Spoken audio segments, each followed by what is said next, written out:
प्यारे देशवासियों, नमस्कार। आप सब जानते होंगे राजा महेंद्र प्रताप सिंह जी बहुत ही साहसी राजा थे, बहुत ही बहादुर राजा थे।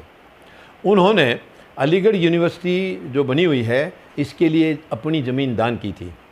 यानी कि वो जन कल्याण के लिए हमेशा आगे रहते थे, कभी किसी से डरते नहीं थे। और वो किसी एक धर्म के नहीं थे, किसी एक जाति के नहीं थे। सर्व जाति और सर्व धर्म की वो इज़्ज़त करते थे, सबको मानते थे। वो केवल भाईचारे को बढ़ाना चाहते थे, हमेशा उन्होंने भाईचारे को बढ़ाया है। अब देखिए, उन्होंने एक यूनिवर्सिटी का उद्घाटन किया था वृंदावन में राजा महेंद्र प्रताप सिंह जी ने एक यूनिवर्सिटी का उद्घाटन किया था, यूनिवर्सिटी शुरू की थी। आज उस यूनिवर्सिटी का क्या हाल है? आज उसकी कोई शुद्ध लेने वाला नहीं है, कोई पूछने वाला नहीं है। और अभी हाल में प्रधानमंत्री महोदय ने राजा महेंद्र प्रताप सिंह जी के नाम से अलीगढ़ में एक यूनिवर्सिटी शुरू की है।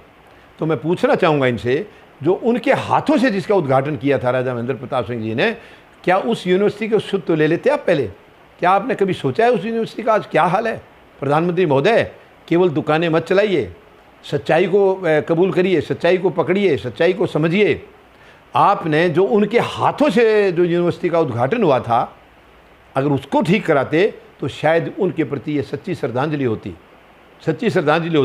आज जो उद्घाटन किया इसका तो अभी कुछ पता ही नहीं, इसका केवल परमात्मा ही जानता है ये शुरू होगी भी या नहीं होगी। लेकिन जिसको वो खुद शुरू करके गए थे, अपने हाथों से शुरू करके गए थे, कम से कम उसकी शुद्ध लेते, उस यूनिवर्सिटी को ही ठीक ठाक कर देते, शायद वो उनके प्रति ज़्यादा सम्मान होता। लेकिन नहीं, उसको ठीक करने में शायद आपको वोट बैंक आपका नहीं बढ़ता।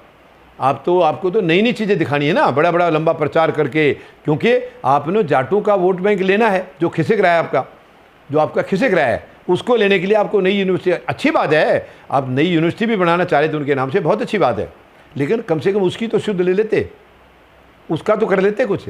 और इनका किला है मुरसान किला, जो राजा महेंद्र प्रताप सिंह जी का, वहाँ इनकी जो तस्वीर लगी है, शर्म आ रही है मुझे भी बताते हुए, दुख हो रहा है। वहाँ इनकी तस्वीर पर कुत्ते पेशाब कर रहे हैं। डूब के मर जाना चाहिए ऐसी सरकार को, ऐसी उत्तर प्रदेश की सरकार को भी डूब के मर जाना चाहिए। आप उस किले को ठीक नहीं कर सके, किले का रखरखाव नहीं करा सके, आप ढकोसले करते हैं। यूनिवर्सिटी का आप उद्घाटन करने आगे तो उस किले को उसकी शुद्ध लेते। राजा महेंद्र प्रताप सिंह जी की फ़ोटो लगी हुई है, तस्वीर लगी हुई है, और आज वो कचड़े के ढेर पर फोटो है, कचड़े के ढेर पर फोटो लगी हुई है। कम से कम उसकी शुद्ध ले लेते प्रधानमंत्री महोदय, शायद वो आपको आशीष देते, वहाँ से आपको आशीष देते। आपको नई यूनिवर्सिटी आपने करी है, बहुत अच्छी बात है। नहीं भी करते तो कम से कम उनके किले की और जो यूनिवर्सिटी वो शुरू की थी उनकी शुद्ध ले लेते। मुझे विश्वास है अगर आप इन कामों को करते तो आपको शायद वोट ज़रूर मिलते, ज़्यादा वोट मिलते। जनता के अंदर इनकी भावनाओं के प्रति ज़रूर सम्मान होता। लेकिन आज जो आप कर रहे हैं उसको जनता साफ साफ मान रही है, खुद कह रहे हैं, उनके इलाके के सभी लोग कह रहे हैं कि ये ढकोसला है, प्रधानमंत्री महोदय का जुमला है, केवल जाटों का जो वोट बैंक खिसक रहा है उसको अपनी तरफ करने का एक तरीका है। लेकिन वो वोट बैंक नहीं आएगा, वो खिसक चुका है, वो इनसे दूर जा चुका है। अब वो बीजेपी के हाथ आने वाला नहीं है, चाहे ये कुछ भी कर लें और 2-4 यूनिवर्सिटी खोल लें, तब भी इनके हाथ आने वाला नहीं है, क्योंकि जनता सच्चाई को समझ चुकी है।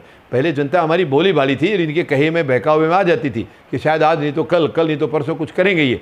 लेकिन नहीं, अब जनता समझ चुकी है, ये एक एक चीज़ को बेचने लग रहे हैं, बर्बाद करने लग रहे हैं, देश को तोड़ने लग रहे हैं, आपस में लड़ा रहे हैं, भाईचारा ख़त्म कर रहे हैं, ये समझ चुके हैं। तो प्रधानमंत्री महोदय, ये आपकी कलाकारी अब ख़त्म हो गई है, आगे नहीं चलेगी, ये आगे नहीं चलेगी। काठ की हांडी बार बार नहीं चढ़ती है, अब जनता समझ गई है। आप तैयार रहिए इसका नतीजा भुगतने के लिए। धन्यवाद। जय जवान, जय किसान, जय हिंद।